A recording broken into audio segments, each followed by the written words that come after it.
ആധുനിക ലോകം വ്യവസായവൽക്കരണത്തിന്റെയും ഉപഭോഗ സംസ്കാരത്തിന്റെയും പിടിയിൽ അമർന്നതുകൊണ്ടായിരിക്കണം ഇന്നത്തെ പല ആളുകൾക്കിടയിലും വ്യാപകമായ വിധത്തില് നിരാശ ഉണ്ടാകുന്നത് സാധാരണമാണ്. ഈ നിരാശ ഒരു തലം കഴിഞ്ഞ് മുമ്പോട്ട് പോകുമ്പോൾ അത് വിഷാദാവസ്ഥയായി മാറുന്നു എന്നതാണ്. വിഷാദാവസ്ഥ ശരിക്കും വ്യക്തികളെ ഏകാന്തതയിലേക്കും മാനസിക സമ്മർദ്ദത്തിലേക്കും മാനസിക പിരിമുറുക്കത്തിലേക്കും എല്ലാം എത്തിക്കുന്നുണ്ട്. തിരിച്ചും അത് വരാറുണ്ട്. മാനസിക സമ്മർദ്ദവും പിരിമുറുക്കവും വർദ്ധിച്ചു വരുന്നതിന്റെ ഫലമായി സാമൂഹികമായി പൊരുത്തപ്പെടുവാൻ ബുദ്ധിമുട്ടുമ്പോൾ വല്ലാത്ത വിധത്തില് ഡിപ്രഷന്റെ അവസ്ഥയിലേക്ക് പോകുന്നത് സാധാരണമാണ്. ഏതായാലും ഡിപ്രഷന്റെ സ്വാധീനം അല്ലെ ഡിപ്രഷൻ ഇന്ന് ആളുകൾക്കിടയിൽ വളരെ വ്യാപകമായി കാണുന്നു. സമൂഹത്തില് 20% വ്യക്തികൾ ഇന്ന് ഡിപ്രഷന്റെ പിടിയിലാണെന്നാണ് ചില മനഃശാസ്ത്ര കണക്കുകൾ പറയുന്നത്. അതായത് 5 വ്യക്തികളില് ഒരാൾ, 5 ആളുകൾ കൂടുമ്പോൾ അവരിൽ ഒരാൾ ഈ രോഗത്തിന്റെ പിടിയിൽ അമർന്നിട്ടുള്ള ആളായിരിക്കാം, അല്ലെങ്കിൽ അതിന്റെ വക്കിലെത്തി നിൽക്കുന്ന ആളായിരിക്കാം. ഇത് വളരെ വ്യാപകമായ വിധത്തിൽ ഇന്ന് കാണപ്പെടുന്നു എന്നുള്ളത് തീർച്ചയാണ്. ഇന്നത്തെ ജീവിത സാഹചര്യങ്ങൾ അതിന് കാരണമായി മാറിയിട്ടുണ്ട്.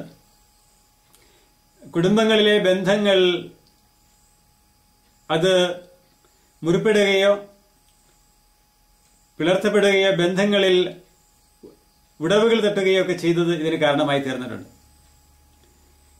കുടുംബ ബന്ധങ്ങളുടെ ഭദ്രത കുറഞ്ഞതിന്റെ ഫലമായിട്ട് കുട്ടികൾ പലരും ഡിപ്രഷന്റെ പിടിയിലേക്ക് അമരുന്നത് കാണാം. മുതിർന്നവർക്ക് ഒരുപക്ഷെ ഇത്തരം സാഹചര്യങ്ങളെ ഏതാണ്ടൊക്കെ ഒരുവിധം പരിഹരിച്ചു മുമ്പോട്ട് പോകാൻ കഴിഞ്ഞേക്കാം.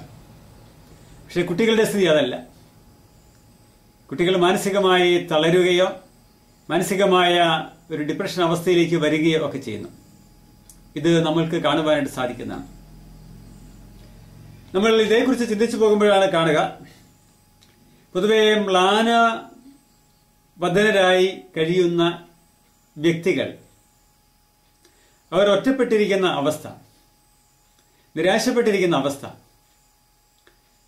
വീട്ടിലും മറ്റും ഒതുങ്ങിയിരിക്കുന്ന അവസ്ഥ, സമൂഹത്തോട് ബന്ധം പുലർത്തുവാൻ മടി കാണിക്കുന്ന അവസ്ഥ, പൊതുവെ ഭക്ഷണത്തോട് പ്രിയമില്ലാതിരിക്കുന്ന അവസ്ഥ, ഉറക്കം നഷ്ടപ്പെട്ട അവസ്ഥ, ഇതെല്ലാം ഇത്തരം നിരാശയുടെ അല്ലെങ്കിൽ വിഷാദരോഗത്തിന്റെ ലക്ഷണമായി ആധുനിക മനഃശാസ്ത്രം ഇന്ന് എടുത്തു കാണിക്കുന്നുണ്ട്.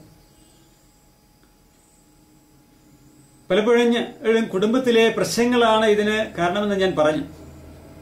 കുടുംബാംഗങ്ങൾ തമ്മിലുള്ള ഐക്യത്തിന്റെ കുറവ്, തുറന്ന സംഭാഷണത്തിന്റെ അഭാവം, പരസ്പരം മനസ്സിലാക്കുവാൻ കാണിക്കുന്ന വിമുഖത, ഇതെല്ലാം വ്യക്തികളെ നിരാശയിലേക്ക് നയിക്കുകയും അത് വിഷാദമായി മാറുകയും ഒക്കെ ചെയ്യുന്നത് സാധാരണമാണ്.